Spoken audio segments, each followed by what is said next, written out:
Good morning, everybody. Welcome to Friday's edition of Livestream PD for LaSalle Union School District.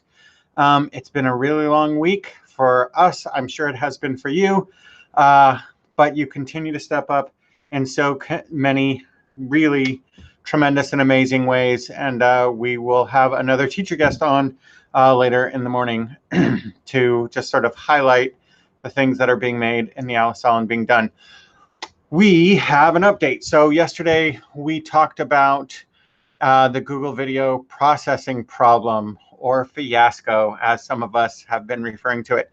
So we wanted to make sure that we remember that when you see this red icon, that means the video is still processing.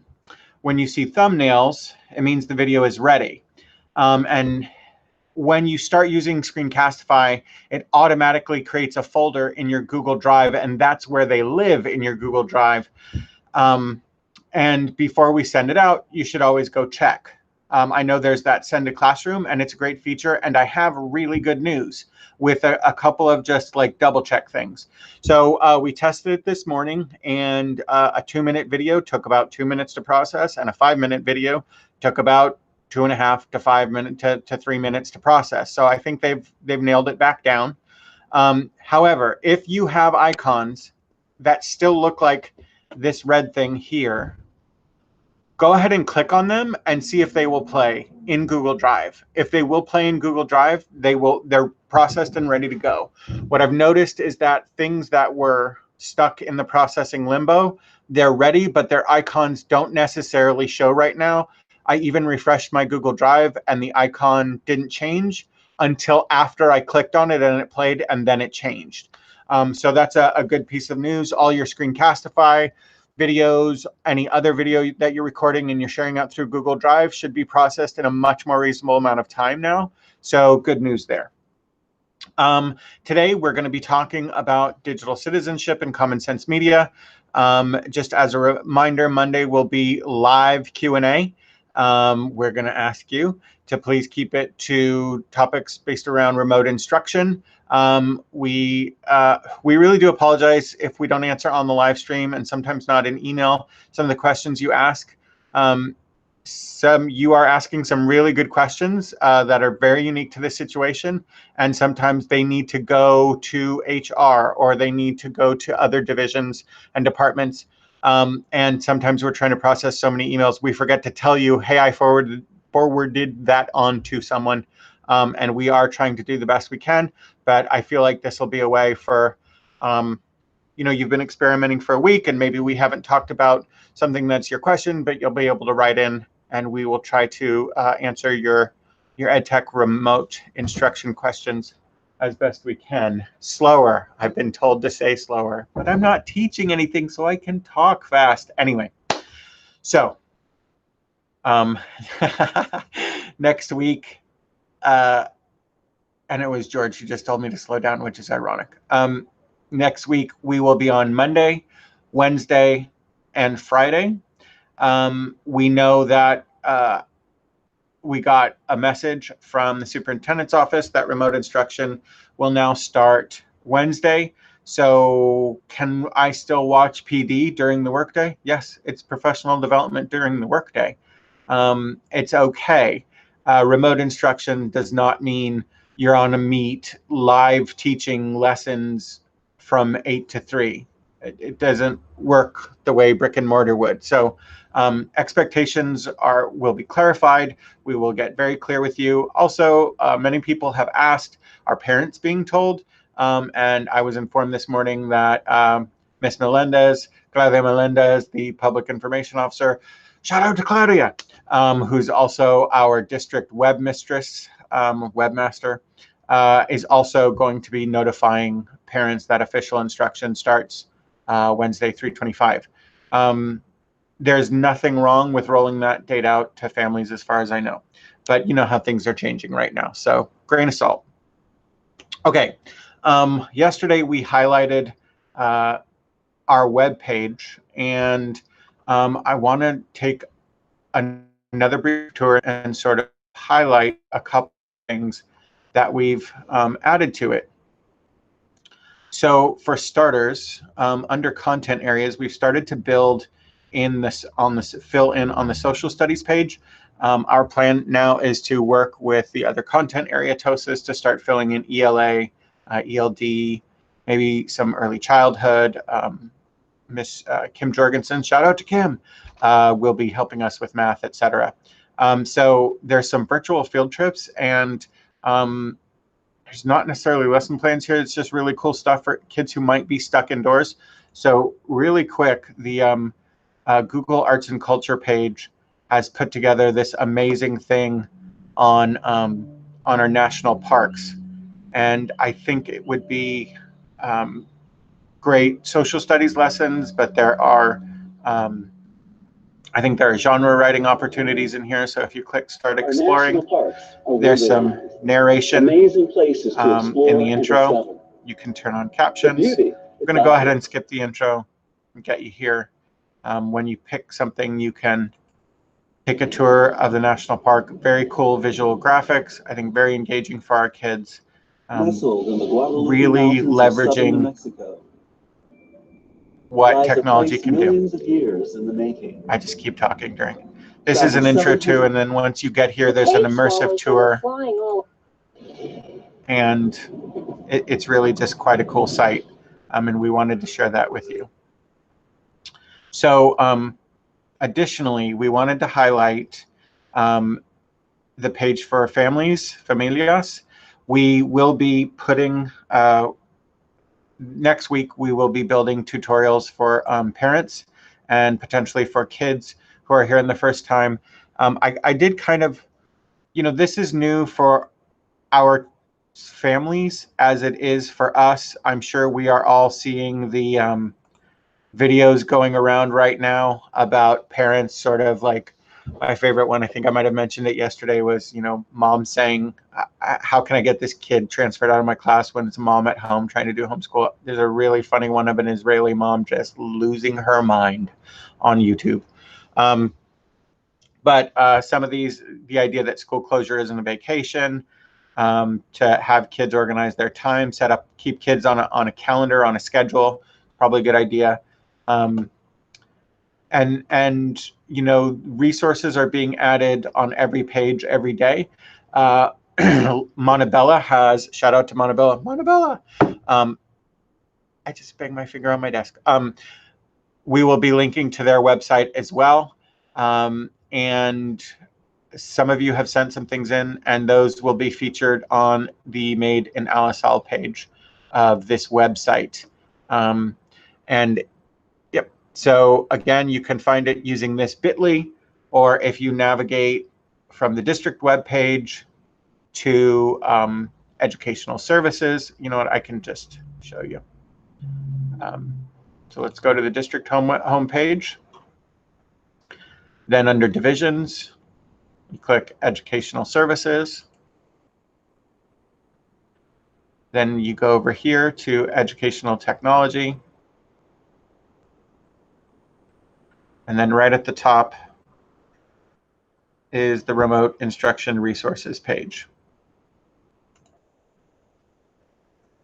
And then that will bring you here.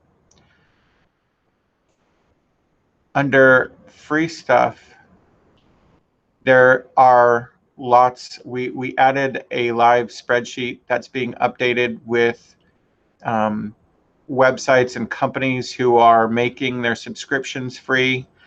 Oh, in addition, yesterday I forgot to mention this, but I know a lot of you love Epic, and you might even already know this, but Epic has made home access free through to the end of June. Miss Nadia Gonzalez, who I want to say is at Fremont, but I'm probably remembering it incorrectly because I meant to tell you all yesterday. So shout out to Nadia. But we've also heard that, so teachers have to invite parents using email. We've also, so if you have parent emails that work, go and you use Epic, or you want to use Epic, it's a great place for kids to read at home. There's audiobooks at home for our new readers or ELs, and they the read along where the words highlight as it's being read. There's lots of great resources there. If you have emails, do that. We understand that there's another way to set it up which wouldn't require that. So we're still figuring that out. In the meantime, if you have emails, go ahead and invite parents. Shout out to Nadia.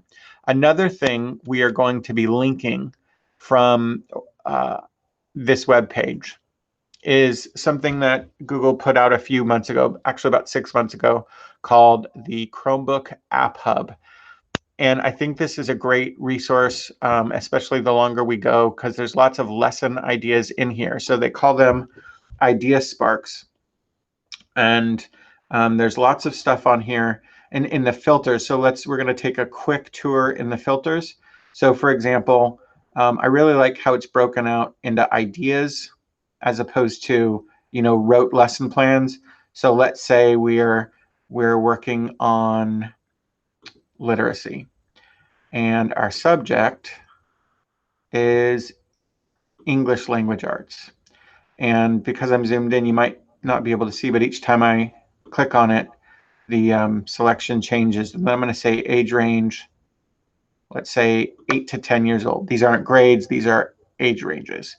So when we come here, we start to see ideas that people have put together. And so if we go ahead and explore one, these are all educators. These are not Google's ideas. It tells you right here that this is from Sean Arnold, special educator and STEM coach in New York. These are his certifications. He's got all the Google badges. You have an overview. You have some tips for success, which I think are a really great resource.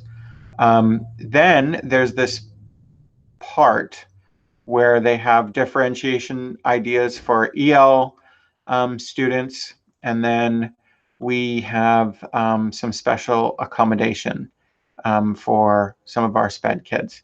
So I think that this can be a really useful idea. It's, again, I'm going to zoom in up on the corner here. It's called the Chromebook App Hub. Here, I'll get extreme close-up, and you can see right here is the web address, chromebookapphub.withgoogle.com, or just Google search the Chromebook App Hub, and we will link to it off of our remote instruction website. So if you don't want to Google search it and you wait, I might have already embedded it, but I can't remember. We're doing a lot of stuff. So moving right along. Again, as a reminder, if you have something awesome to share, please email edtech@alisal.org for the web or the live stream in the subject line. Speaking of made in the Alisal, we have a couple of cool shout outs and features to show you today. So this is from Sarah Granger Minio at VRB. Shout out to VRB. Okay, so we got this really awesome email from Sarah. It said, I posted the question that you modeled today in your presentation, the one that you asked about something that makes you happy and something that makes you sad this week. I got more responses than I've had all week, 15 out of 29. I just have to say thank you and tell you that you are so right when you say that we must connect first. Here are some awesome screenshots. I'll show you a screenshot, but we've gotten several emails, and my favorite one was the one where the teacher told us she had connected with her class on Meet and the students needed it, but that she needed it as well, and she didn't realize that she needed it. So these tools are allowing us to reconnect with our kids. You see I've covered over the students' last names, and I will zoom in here a little bit so you can see what Miss Granger Minio's student said. The first one from Juliet, something that made me happy is that my dad is going to put out the swimming pool. Something that made me sad is that my mom called Miss Granger. Even when they're at home, don't call my teacher. So the one, Maria at the bottom, something that made me happy was when I get to play with my cousins. And one thing that upset me was that I am not with Miss Granger and my friends. Oh, so again, just highlighting the engaging and connect, especially in these are pretty uncertain times. So another great thing that I saw on Twitter was our very own Mary Espinosa from Montebello. Shout out to Montebello. So her principal had actually retweeted this thing. She had put, I think, in Google Classroom, but possibly Seesaw. We will find out in a second. It says, "Good morning. Life is, 10% what happens to me and 90% how I react to it." It said, read the quote. What does the quote mean to you? And she had some great responses, and we're going to talk to her in a second. And there was this diary entry. This is, I can tell by looking at this screen cap on Miss Espinosa's Twitter that this is in Google Classroom. It says, "Dear Diary, COVID-19 will not change my life because if I do get it, Vapo Rub will cure me. My mom used it on me many times. It has never failed me. Shout out to Vapo Rub." Okay. So, we're going to jump out of this, and we actually get to talk right now, to Miss Espinosa. Mary, welcome to the live stream. How's it going today, Friday, your last day of the first week of remote instruction? I can say that I survived. You survived? Good. It's been difficult, but it's also been nice to continue to connect to the students, even though I'm home and they're home. And I'm going crazy with my own 3 kids. But, you know, I feel like my job matters even more now than it ever did. Why do you say that? Because I might be the only good thing that they have going on in their lives, or I might be a source of them, you know, communicating with the outside world, because some of them are possibly at home, you know, unable to leave. So it makes me happy to know that I might be their connection to the outside world, or that we might be discussing things that really matter to them during our classroom meetings, or during, you know, the morning messages, or through their journal. That's great. So not exactly on topic, but you're a mom of 3. Do you have any tips yet for the other teacher moms out there who are trying to teach and manage their own children? Set a schedule, make it visible, something that they can go and check off, because it's hard. It's not easy. Yeah. So let's talk about what you posted and that quote. How did you, let's talk the nuts and bolts. Was I right? Did that go through Google Classroom, or was that through Seesaw? The morning messages go through Seesaw, and it's a really quick, easy way for me to know who is, you know, participating throughout the day, because it's something that gravitates them, something that they want to reflect on, but it's something that I have set in place since day 1. So this was something that I would do in the class, but instead of it being done on Seesaw, they would do it in a writing journal. So they would write their reflection on the quote daily, and then we would quickly discuss and then get started with our day. So you've taken something that was a regular classroom routine, and you've just transferred it onto one of our learning platforms. Yes. That's excellent. So how are the kids adapting to the new way of doing that? They've done really well. So the last 4 or 5 days, well, now we're on the 5th day, I've had, the most I've had is 22 responses out of 28. So, you know, I'm missing 6 kids, but I'll take 22 over, I don't know, 5. Right. So, or none, right? Better. Or none, yeah. And sometimes I do get like, I don't get it. And then I'm like, think about it. Keep thinking about it throughout the day. What does it mean to you? And it kind of makes them, you know, make inferences and really process information. And the one that I picked for Monday, which was, what was it? 10%. Is what happens to you, and 90% is how you react to it? Yeah, for that one, I picked that one because I felt like, you know, we could either be mad about not being at school, or we could just do the best of it. And for me, I feel the same way. It's like, okay, I'm really mad that I'm not at work. I'm mad that I'm here stuck inside my house, but let's make the best of it. And some of their reflections were right on point. You know, they really understood what the quote was trying to tell them, and they do that daily. And some days I laugh at their responses. Yeah. I really love how you brought in, you know, a quick write, but this is definitely a social emotional connection. It's keeping it relevant to their world, and it's allowing them to process what's happening, in addition to giving you some insight into their mind state. Are you, is your Seesaw currently set up so that they can respond to each other? Yes. And yes. Are they responding to each other? It's been minimal. We didn't really practice it at school, so I mean that's on me. So I'm trying to get them to give each other feedback. Okay, so let's back up a second. That's on me, so it's not on anybody. It's really important that teachers don't blame themselves, and you just do the best you can right now. Is it a required part of the activity? Are they required to respond to somebody else? No, I haven't made it. I made it for them to read somebody else's reflection. So if you get, I'm speaking in Seesaw specifically, also just in case other people don't know, what grade do you teach, Mary? I teach 6th grade. You teach 6th grade, and you're using Seesaw. So with your 6th graders, when you ask them to respond to each other, is it going to be in text? Are they going to be able to do recording? Do you have a plan for that yet? A preferred way? Not yet. Okay.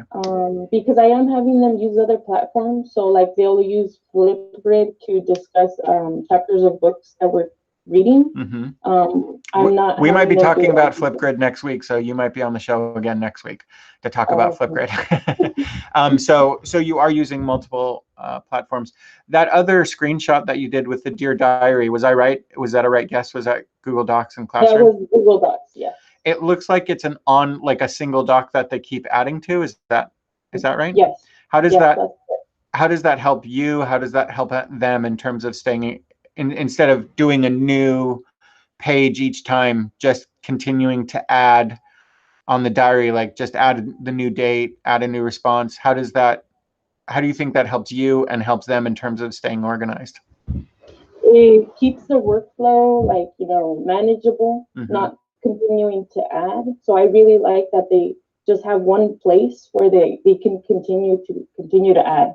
And for me, it's really easy to see who's actually doing the work because I can just go to one doc opposed to one daily doc. Right. It's like their work. Yeah, instead of a different one each day, you can just go to the one that they've been working on. Yeah, and it's been hard to manage a lot of things, but what I do is I'll pick 5 students a day and I'll go read their journals and I'll try to give them a quick, feedback. And if it really makes me laugh, then my feedback will be much longer. That's a great strategy, taking it in chunks instead of feeling like you have to address every piece of work every single day. That's a really great strategy. Thank you for coming on the show. Is there any last piece of wisdom or profound thoughts before we carry on? Try to not work all day long because I find that I've been doing that. So maybe just doing a little bit at a time. So and taking it slow. Easier to stay that much longer when you don't have to go home because you already are home, right? Yes. So the schedule for the kids, maybe the schedule for the teachers too, Yes. Okay. So thank you so much. And we might see you again next week. Thank you. All right. You're welcome. That was great. So thank you for being on the show, Ms. Espinosa. So again, if you have something awesome to share, edtech@alisal.org with the subject line for the web or the live stream. And now we're going to go over to George and Celia with digital citizenship with Common Sense Media. Good morning, everybody. Hello, everybody. Welcome. Welcome back. So as you just heard, we're going to be talking digital citizenship today. The bit.ly is on your screen as usual. We have links to some things. So if you want to follow along, you have the presentation. We're going to be focusing on Common Sense Media as a platform or a resource. And then we're also going to be talking about how to connect what we've done the previous days in terms of learning about how to use Google Classroom and Seesaw to deliver those lessons. So that's our sort of goal for today. Just a quick little informational piece. There's been a cohort of teachers, about 30 of them from throughout the district, that already have a little bit of a head start on this. We've actually started our Digital Citizenship Academy a few weeks ago. So you kind of already might have some people in your staff or at your site that have, that maybe understand common sense a little bit more. So feel free to, ask around at your site. And if you are one of those people, this is a time where I think your knowledge would be really helpful. So please share what you know and help each other. Definitely. Just as a reminder, if you have a copy of this presentation right now, that using the bit.ly we had on the first page, we also added this second slide just so that you have easy access to the question form. And so this will take you straight to that so that you have it if you don't already have it open. But so we've questions. I don't mean to interrupt, but if you're a primary teacher, right now in Ben's session, this live PDQ, I mean, if you're a primary teacher, you're theoretically not listening to this, but we're getting some questions for Ben's live stream for the primary teachers, and our form doesn't go to them.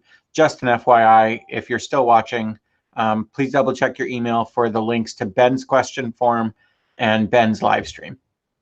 Awesome, thank you. Okay. Before we go on, I don't know if you could tell by our Bitmojis there, or even our Bitmojis are tired. So let's keep going. It's almost the weekend here.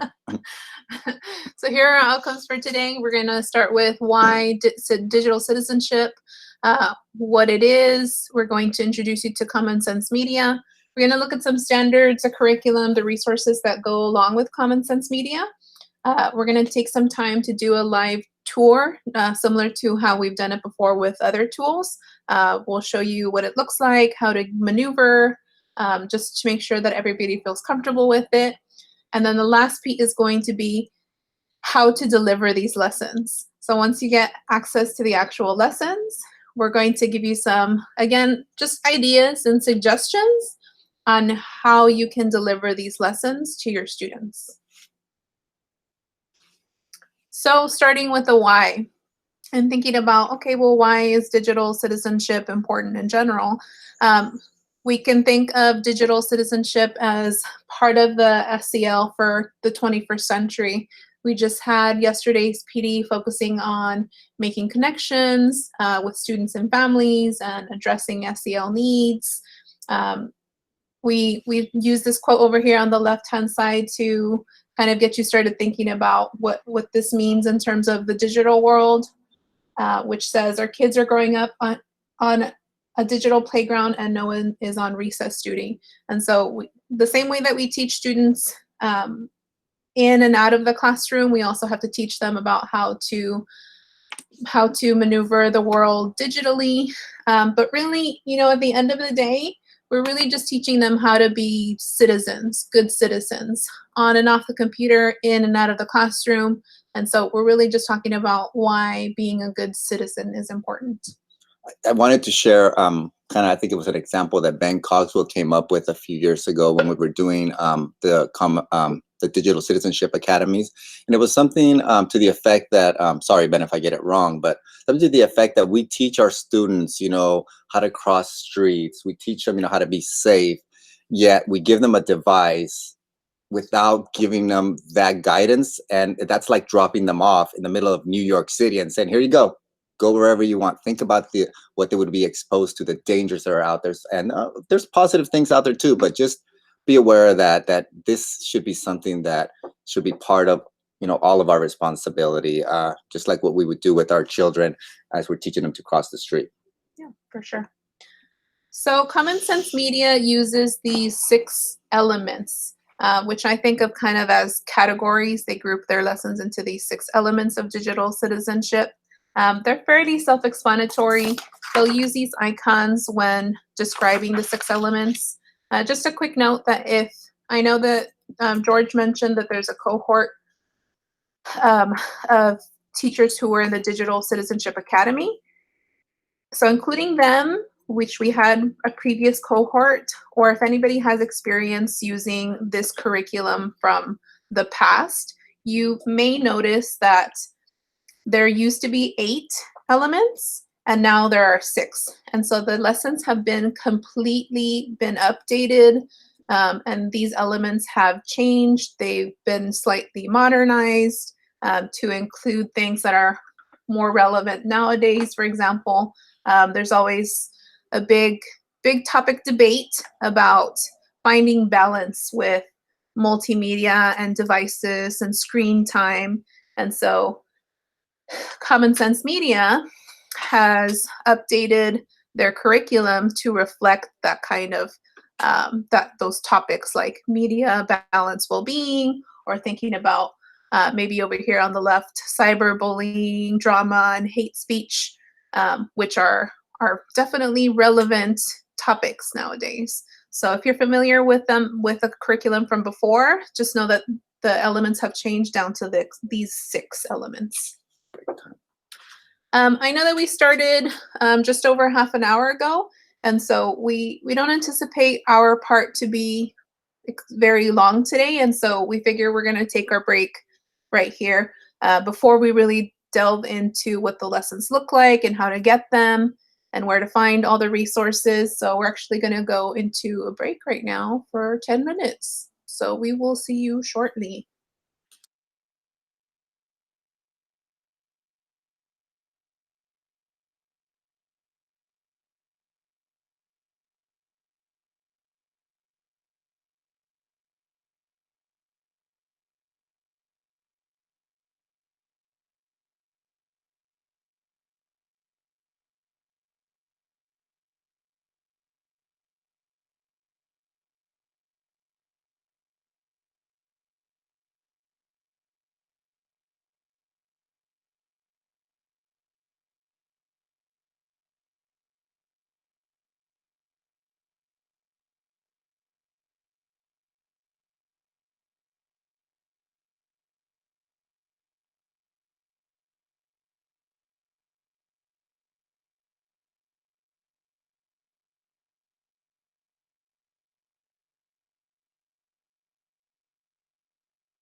We're on. You're so dramatic with the countdown. We're on. Welcome back, everybody. Okay, so if you get yourself onto Common Sense Media, we're going to give you a quick overview of where to find things, where things are, how to get started. And so this is what the page will look like at Common Sense Media. And so if you've never been to Common Sense Media and you don't have an account, you're going to go up here to the top right corner.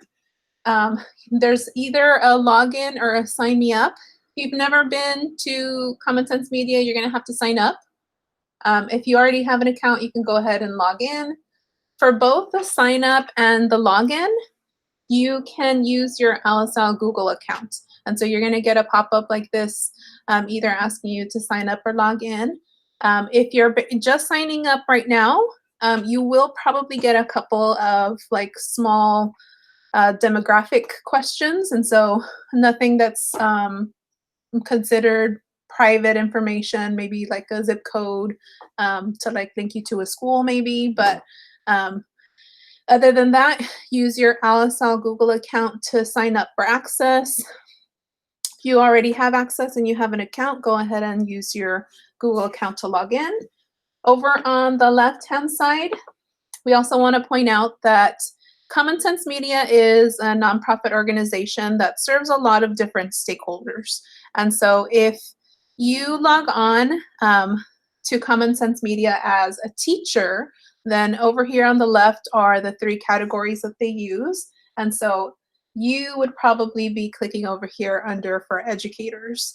But we know that a lot of you are not just educators, but you're also parents. And even if you're not a parent, you're going to have parents that you're working with. And so we just spoke yesterday about maintaining those family connections. And in case you're not familiar with Common Sense Media, they work with not just teachers to provide these lessons that we're going to give you an overview for, but they also work with families and parents. And so for both of these groups, they don't just provide the curriculum, they do a lot of advocacy work and information. And so, for example, if you're a teacher and you heard of an app, let's say, and you want to make sure that that app is appropriate for your grade, Common Sense Media does a lot of publications where they do ratings, for example, of like age appropriateness. The same with parents. So either if you're a parent or you want to share this information with your families, let's say that a parent wants information about a movie. Common Sense Media has ratings for the content of like movies and books and apps. And so again, just depending on the type of information that you would like, you would go ahead and click on any of these 3 categories. Because we're focusing on the digital citizenship curriculum, we're going to be working from the educator tab today. Yeah, and just, quick note, we can't stress that enough, that if you get into Common Sense Media and you don't have access to the curriculum, it's probably because you are not logged in as an educator. You might be logged in as a parent. Okay, so just make sure you double check that you are in the correct tab and when you log in. Perfect. If anybody wants a deeper dive into all of the updated curriculum, we've linked this slide to about a 1-hour webinar given by Common Sense Media. And so if you were doing the Academy with George, you would have already done this webinar. And so you don't necessarily need to go through it again. But for anybody who would like to do a deeper dive into the curriculum, we've attached the link to the webinar. You can watch it. Again, one of the benefits of doing things online, you can do it whenever you have the time. We're not going to play any of it right now since we're just to be mindful of the time, but it's here in case you're interested. So this is the page for Common Sense Media once you're logged in. If you can see over here on the corner, this was George, who is already logged in. Both of these images actually are linked, and so if you want a shortcut, you can click either down here on the address or on the image to take you to the education page. And so again, make sure that you're under for educators on the page. And after that, you're going to go down to Digital Citizenship to get to the curriculum. And after that, you're going to click over here under lesson plans to take a look at the curriculum. So make sure you're under all those three things. This page is also a good overview of a lot of the different pieces in the curriculum, which we'll review with you. But it's a good overview. They give you the lesson plans. There are a lot of different resources here, which we'll talk about. There are even some games that we'll also talk about, and how those link to the lesson plans and the curriculum.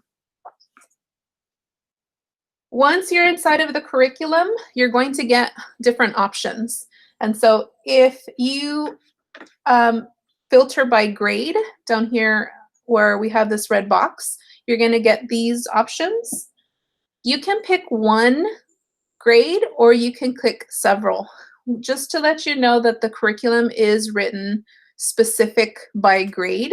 Again, if you have any experience with the curriculum from before, you may remember that the curriculum used to be by grade span. So like grades 3 to 5, for example, would have the same lessons. That's different now. And so you can filter by grade, and each individual grade has its own lessons. But if you wanted to pick maybe 2 different grades, maybe you teach 3rd grade and you want to see what the 3rd grade and the 4th grade lessons look like, you can click on both here on the filter, and you could potentially find something in a 4th grade lesson that you could modify and edit to make work for your 3rd grade students. So you have the ability to filter by grade. You can also, if you look down here at the bottom, you have those 6 elements that we talked about before. And so if you're interested in finding a lesson, for example, on cyberbullying, then you can go on here and click into that element to find a lesson that goes with that as well.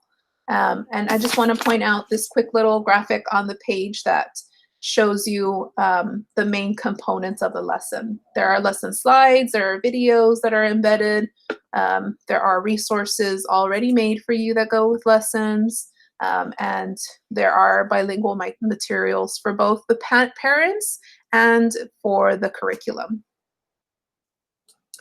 That being said, we're going to get into what the lessons look like, and so I'm going to hand it off to George. All right. So once you get into the actual lessons, there's two main sections to the lesson. So of course, at the top you'll see the grade level, the title of the lesson. You'll have the overview, of the lesson, and think of this as a bird's eye view. It gives you, all the pieces and what it looks like, and then you can delve in deeper. It gives you, estimated time of lessons. Something to note is that the younger grades, and I know the K2 is not with us right now, but their lessons are in maximum like 30 minutes long, and so forth. So it gives you some ideas as to, and some ideas and some guidance under the lesson overview on here. Now, if you click on the other tab, the lesson plan, this is a more detailed part of each lesson. It's, it talks about the vocabulary, the essential vocabulary. It has an essential question. And then it gives you ideas on prompts to get students to discuss. It also gives you ideas as to what correct response or type of responses that students should be giving you. But it just goes into detail with the lesson on there, and it is in some ways scripted, but again, the script is only a recommendation. If you have your own way of saying it, go ahead and adjust it for your students. So that's the lesson, the 2 basic lesson structures. And what we're going to do now is we're in a little bit, we're actually going to give you an actual live tour of a lesson. But before that, I wanted to talk about what's included in each of the lessons. Each of the lessons actually is aligned to, it's aligned to the standards. So with each lesson, there's a place where a green box like this that says see standards, and it actually lists the writing standards, the language arts standards. That includes, some of the ISTE standards for those of you that know what that is. So they are standards aligned. most lessons, especially in the primary grades and elementary schools, have some kind of video to engage the students, to respond to, to respond to the students. In the primary grades, a lot of these are like songs and chants and poems, that kind of activity that the students watch. And I did want to let you know that Common Sense Media is so good about allowing you to download everything, all the resources, including the videos, and then uploading to Seesaw or sharing them or uploading them to wherever you want. So they've always been open to this. It's not something new about Common Sense Media. They have always had everything that gives you as an educator complete access to how you use it, and without having to worry about copyright infringement and so forth. Most lessons also have some kind of poster that you can print for your students. And again, we're not in the traditional classroom right now, so this might be something that you can post. It would be a poster that you can post for your students to remind them about making good choices when they're online and being a good digital citizen. So those posters you can download as PDFs, and then or as an image, and then post them in whichever format you wish. The resources that we will show you in a little bit are all based around the Google tools. So all the presentations are done for you, and they are in a Google slide format, which allows you to make a copy and then edit those slides as you see fit. So once again, maybe the question that is on the slide deck, you don't feel it's appropriate for your students, you can rewrite it. Perhaps you want to make this more related to the students, and you want to change the names of the prompts that are on there to maybe one of your students, just to bring the lesson alive and continue to build that classroom community and making it about your students and not so generic. And you can do that with the slides. You can also do that with Google Docs. Most of these lessons have some kind of activity that the students are working with, and it allows you to download that and then assign those through one of the two main tools that we use, and that's a Google Doc. Finally, starting in I believe 3rd grade, students are able to, teachers have access to Google Forms for each of the lessons. And these Google Forms are in the form of a quiz.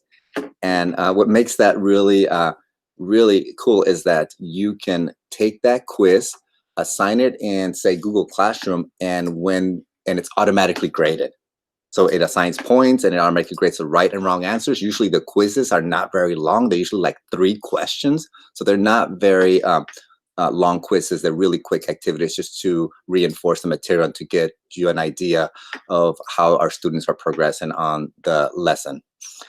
Finally, I think this is probably one of my favorite parts about Common Sense Media. Everything that we've shared, you have the option to do it in English or Spanish. All the presentations that you see in Google Slides have been translated to Spanish. All these documents are in Spanish. The posters are in Spanish. Even the videos and the songs are in Spanish that you can share with your students. So you don't need to do any translating. So I think that is one of the best features about the Common Sense curriculum and the work that they're doing. Finally, there's a lot of pieces with regards to family engagement and community engagement. So for example, if you're working on a lesson and you teach the lesson, the students complete the lesson, there's an activity that you can download that the students would do with their families at home to reinforce that concept. And again, these family activities or these family tips or family engagement resources are all, you can print them all in Spanish. You can push them out to parents and kids in Spanish. So very important for our community. So I thought that you should know how that's built. So now that you've seen what's included in these lessons, let's go ahead, and we're actually going to go ahead and take a live tour of Common Sense Media and point these things out live so that you can get a better understanding. So again, this is a live link on here. So if you click on this, it will actually take you to Common Sense Media. And that's this page here. So the first thing, again, like Celia pointed out earlier, you want to make sure that you are in the correct tab up here. So I am under Educator. I already have an account, so I would go ahead and click Log In as opposed to Sign Me Up. Celia talked about, what the additional steps are once you sign up. So click Log In. You will click Sign In with Google. And it's going to take you to, let's see here. Here we are. Now I'm signed in. You will know that you are signed in because you will see your little icon here, or if you don't have an icon, you might see, you know, your initials or whatever your icon is for Google. All right. The lessons are all located. The lessons are all located under the Digital Citizenship tab, and I want to talk about this section. Actually, Silas already talked about this section, but just know that this kind of gives you an overview of everything that Common Sense offers. The Common Sense offers for you as an educator. And take a look at this. It's a whole section on Spanish resources for you also. So delve into that deeper once you get a chance. But there's also professional development tips and so forth if you're trying to figure out how to implement this. And notice, look what's come up here. Very timely additional resources that you might find useful considering the times. So, but to get to the meat of this, of what we're going to do today, you want to go ahead and start with digital citizenship, and you want to go ahead and click on lesson plans. As Celia was saying, it'll take you to this page. And here I can go ahead, if I click here, notice I can go ahead and select multiple grades on here. If I just want kinder lessons, I can do that. If I want kinder first and second, I can select those. And it actually just shows you the lessons down here related to those grades that you selected. So this is a way for you to filter. So Celia talked about, you know, filtering that way. Let me go ahead and filter this, but you can also, maybe the topic that you are working with is, you know, media balance. If you click on the media balance one, then it will just show you K-12, just the lessons around that element or that topic of common sense media, which in this case, it would be well-being. So let's go ahead and actually open up a lesson on here. And I'm going to go ahead. I know that we don't have, I know that we don't have a lot of primary grades in here. So because of that, I'm going to go ahead and pick, I'm going to go ahead and pick something maybe starting in 3rd grade on here. And then I'm going to go ahead and actually just show all the lessons here. So here are the lessons that are related to 3rd grade. In the primary grades, there's usually only 3 lessons. And then starting in 2nd grade, there's actually, I believe, at least 6 lessons. And usually one for each of these, for one of each of these elements or these categories. So let's go ahead and talk about, you know, the power of words. So let's take a look at this lesson. So just looking at this lesson, there's a few things that you can kind of see on that. When you see this little icon, it means that there's a video, that this lesson starts with the video. So I'm going to go ahead and actually open up the lesson. And here we go. We are here at the part where we have the overview and the lesson plan. So with regards to the overview, here is what the lesson would look like. It tells you what you will need. So all the resources are actually down below. And notice that they're all in Spanish. The one piece I wanted to talk about earlier is, you know, I talked about how all these lessons are standards aligned. So if you click on this green standards icon, you will see which lessons can be addressed with this standard. The CASEL standards. Want to talk a little bit about this, Celia? Just because we've been talking about addressing SEL needs, and so CASEL, if you're familiar with CASEL, they put out SEL competencies, and so it looks like they've linked or aligned the CASEL competencies to address SEL to these lessons as well, which I think is awesome.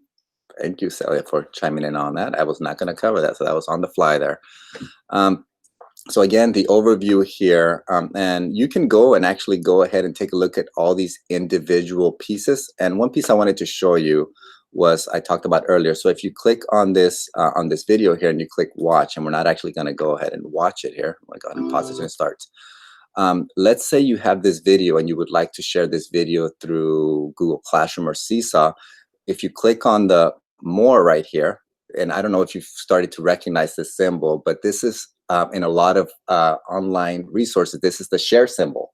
So if you click there, you actually get to see these. You actually get to see these pieces on here, and this is the, I guess for me, this is the most important part. Is you can actually download the videos, and again, Common Sense gives you that that freedom to be able to download these videos and then use them how you see fit. Again, making sure that as much as possible you give credit to the source, which is Common Sense. So that's what that video would look like.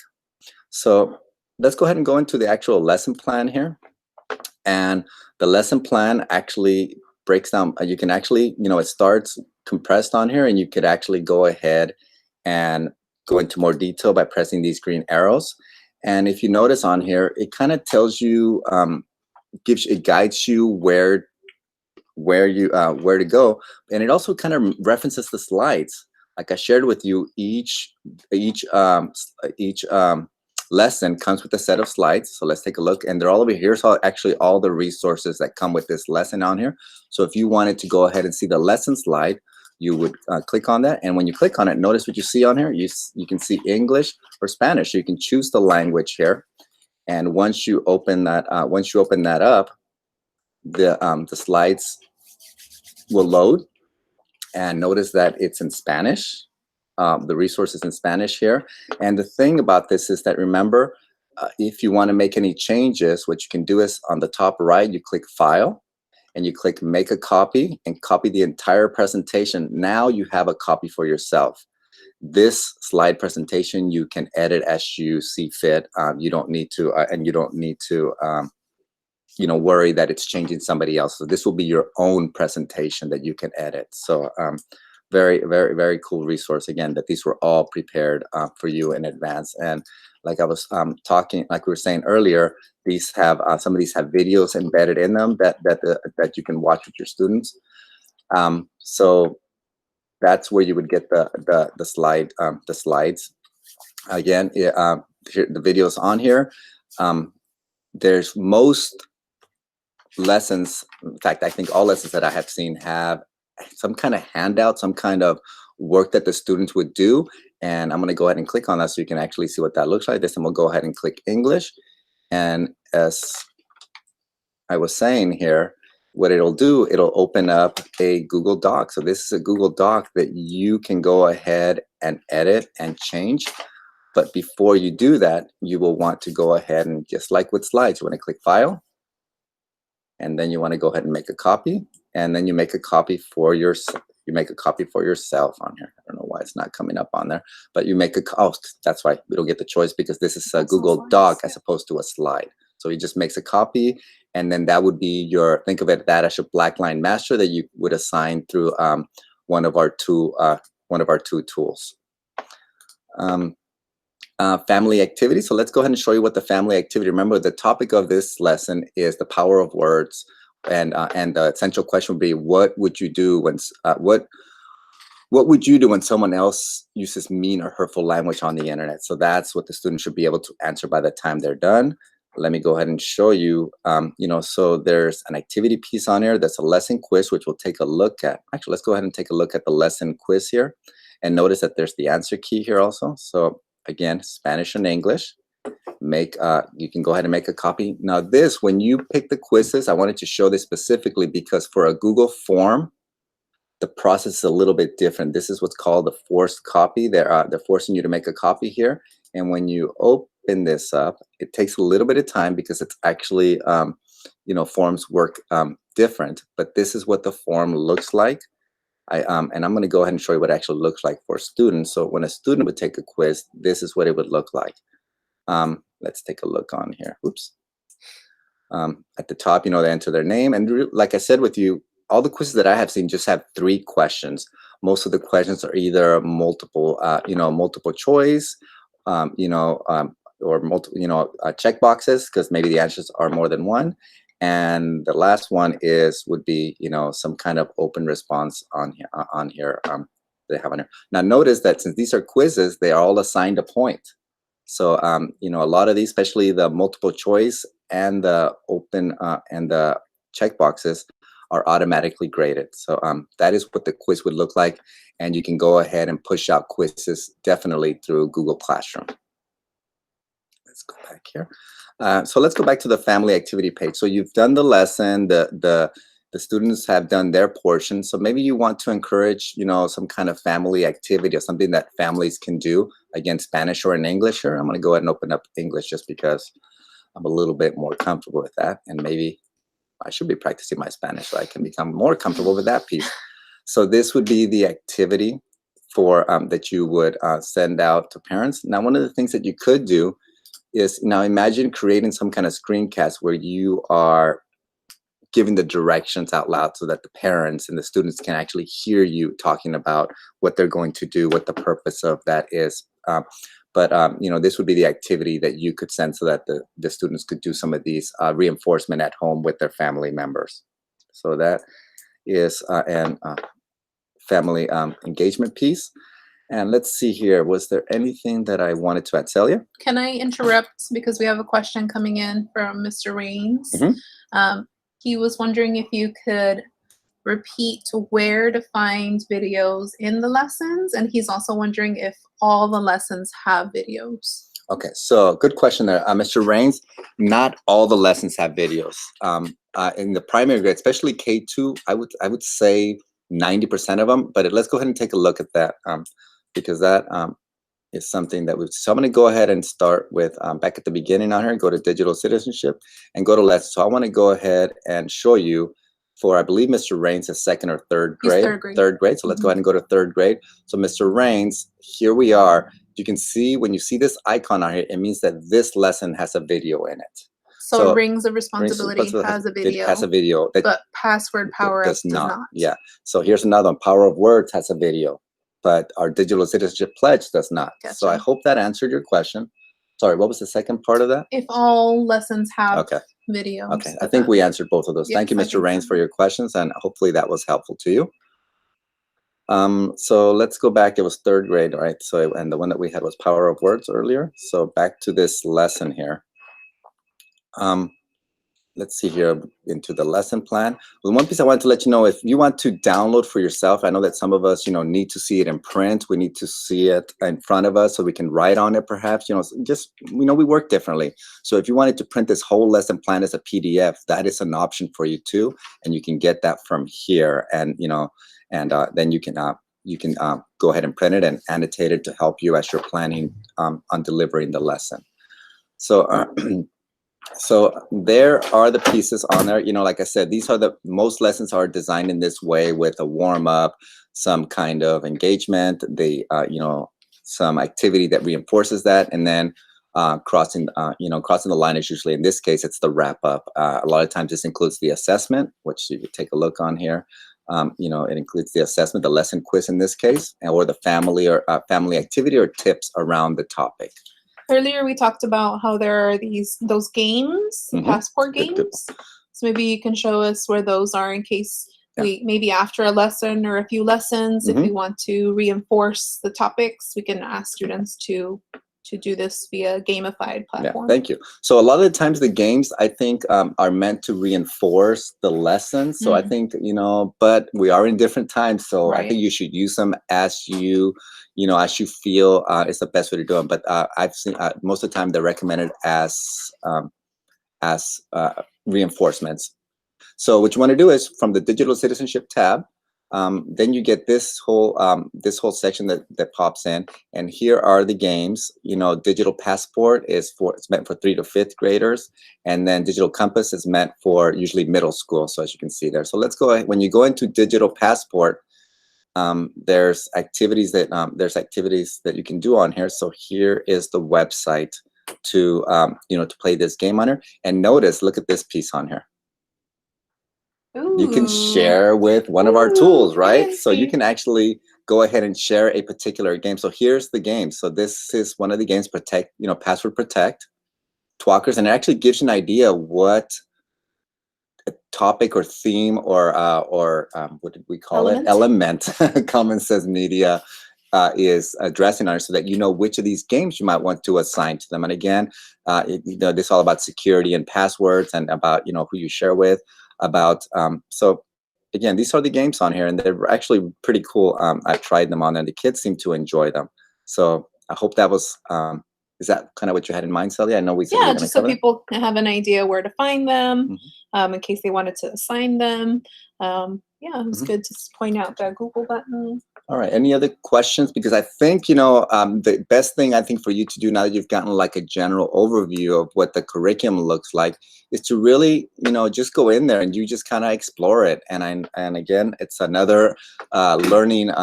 It's another new learning for some of you. This may be new.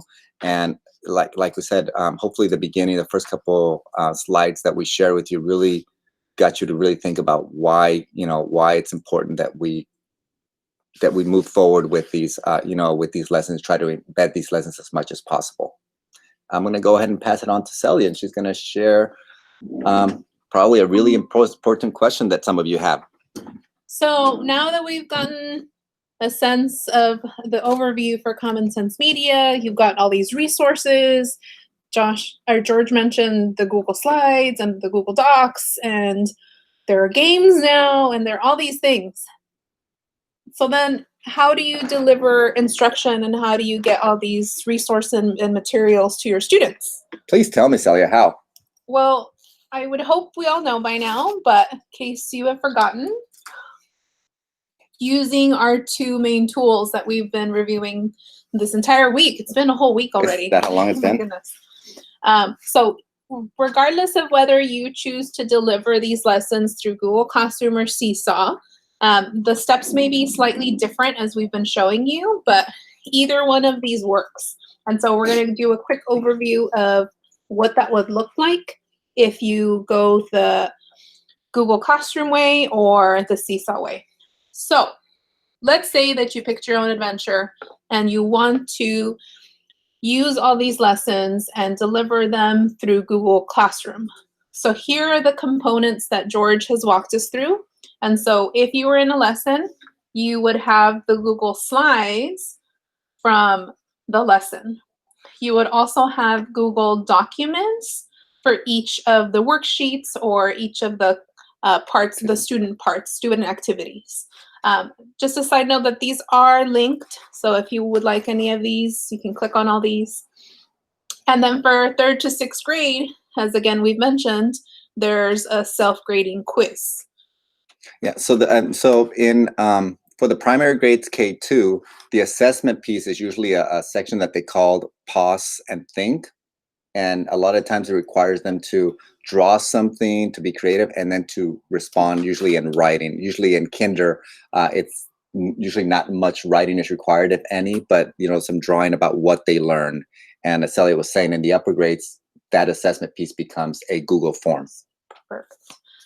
So if you're doing Google Classroom, then similar to the way that we showed you on Monday, right? You would go into Google Classroom and turn these into assignments. So you could directly, for example, share the Google Slides and just send a copy to your students. But you could also potentially maybe review the slides and screencast yourself explaining the slides. Because those depending on your grade, depending on your students, depending on the lesson for that matter. So there's some lessons that actually I feel our students could really follow along, but there's some lessons where it kind of requires the direct instruction of a teacher. Good. Yeah, so depending on what your purpose and the lessons and your audience, maybe just sending them the lesson isn't the best idea. But again, we've shown you how to use Screencastify, so you can screencast yourself leading students through the lesson.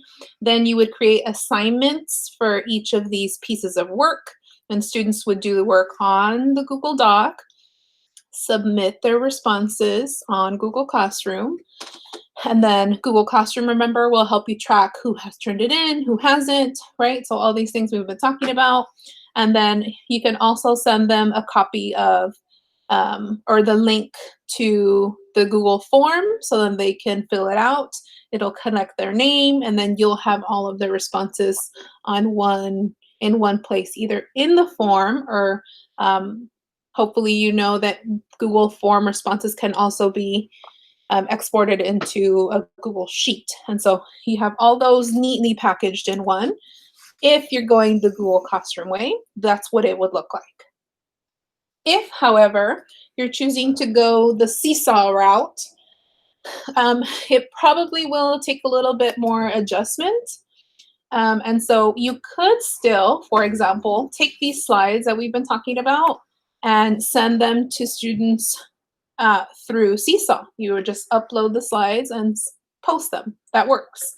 You could package things into an activity. So this over here on the right is an example of this that George had made. And so in this one, he actually uploaded the video that was attached to the lesson directly onto the activity. So remember how he showed you that you are able to download the video, right? So you could download the video and then attach it to an activity like this. He has the directions on here, and he actually made, this George is very clever. He actually made these templates where students, instead of using like a Google Doc to show some of their work, he took some of the work from there, turned it into a template where students, in this particular lesson, students are using this little magnifying glass to search this template, and they're trying to find things that are appropriate or inappropriate. And so, but again, the directions are on here. It just depending on the lesson, it may require some modification to package into a Seesaw activity, but it's definitely doable. We have this example for you which is linked. If you'd like to take a look at it. I wanted to make a point that, like Celia was saying, both of these are linked. And we wanted to link these so that you kind of see, okay, so this is what it looks like in a Google Doc, but how does that transfer if I want to use Seesaw? So we wanted you to kind of study both of them, because we know that this is a second grade lesson, but some of the application of it would be the same as in some of the upper grade lessons. So study that, and as you get comfortable with using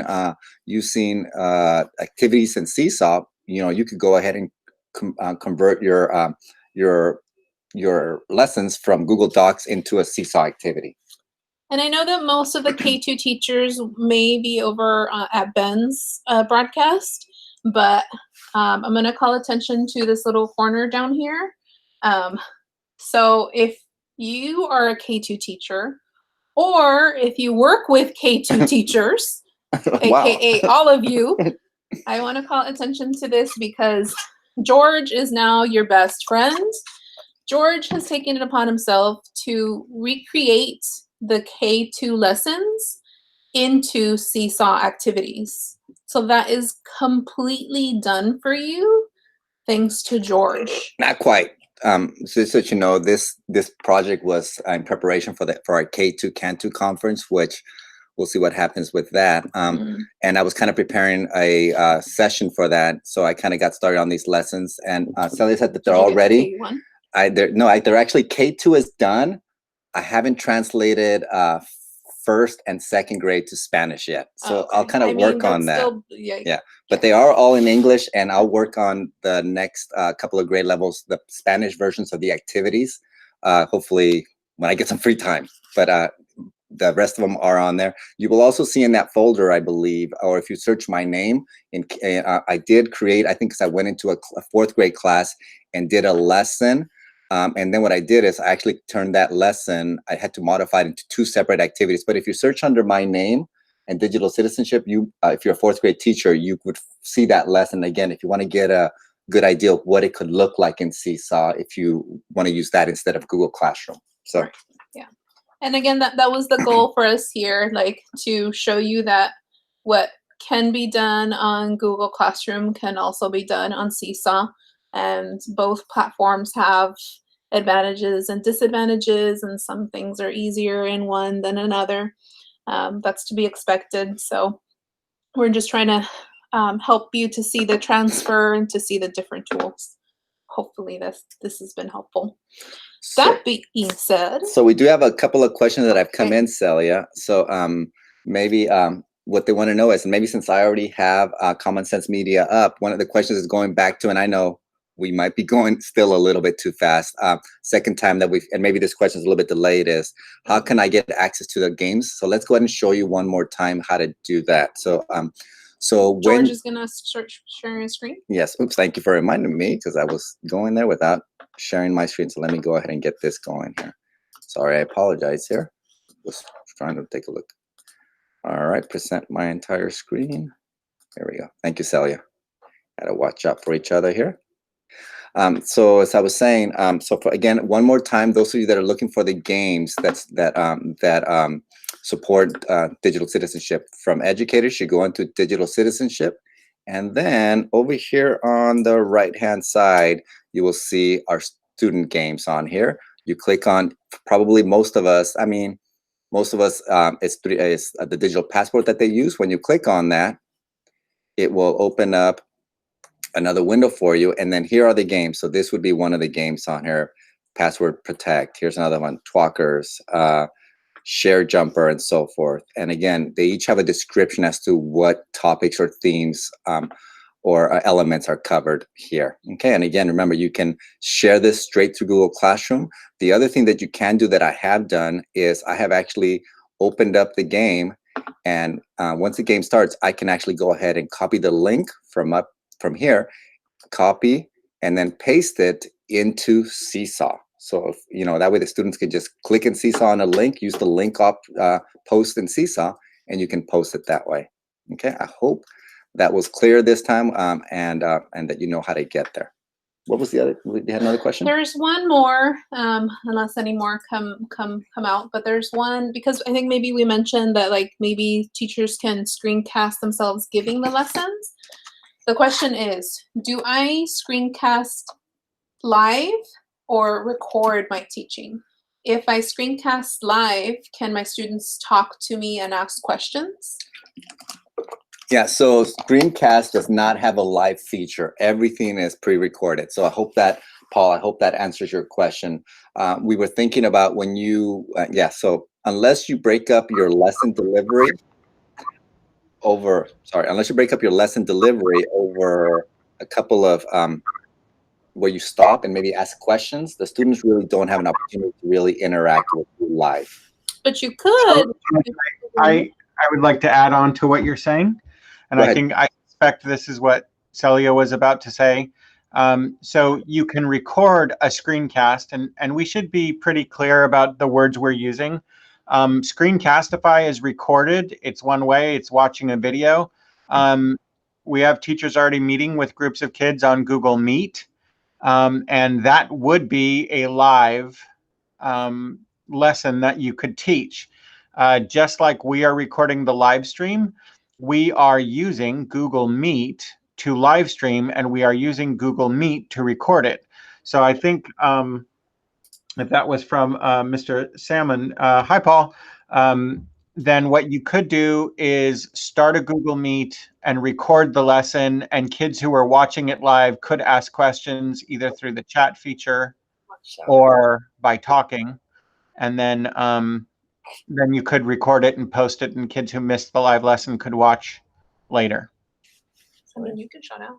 Okay. All right, so then we're gonna close it. We're about ready to close it up on here, but just looking here at our feedback form, Maritza, shout out to all MLKers, go Monarchs. We're getting to the end of the week. It's been a lot of work for all of us. So, a little bit of humor, and I think will help us moving forward. So we don't see anything else besides a comment that Celia doesn't want me to bring up, but Celia, start leading us in Zumba. Throw me under the bus. Somebody wants Celia to start leading us in Zumba and yoga during our breaks. I don't know. Maybe we'll have to convince her about that. Maybe I'd be lying if I didn't admit I was going to approach Celia about this maybe next week or the week after. But why not now? Get ahead of ourselves, right, in front of the whole district. All right. So I'm going to go ahead and stop sharing my screen, and you can take over if there's anything else that you would like to share. Yeah. So we had a couple of responses to the Epic, sharing Epic at home. So Melissa Tenna at ACS said, for Epic, I sent all the parent invites to my personal email. Now all of my students have access as if they were all my children. And aren't they all my children? Wasn't that a soap opera? Anyway, this way parents don't have to do anything. Mr. Vargas at Fremont said, just an FYI, yes, if teachers were using Epic in their classrooms, students from that class have a class code, have class code to access Epic. Excuse me. However, this code only give them access during school hours. For unlimited access until June 30, meaning all hours of the day, teachers need to send an invite to parents using parent emails. And this is what I was trying to explain. This is the only way. I know of other schools where they have teacher librarians who are setting up some other sort of way, but I think we should go with what Mr. Vargas was saying for right now. When we sort out if there is another way, those of you who've already enabled access for your parents, it'll already be there. Those of you who haven't gotten there yet, or maybe parents aren't checking their email, if there's another way on Epic, then we will get to that. Okay, so that's the end of the Livestream PD today. This is us signing out, reminding you to be good to yourselves, be good to each other, and be good to our kids. Have a great weekend, and we look forward to continuing to serve you next week. See you later. Bye-bye.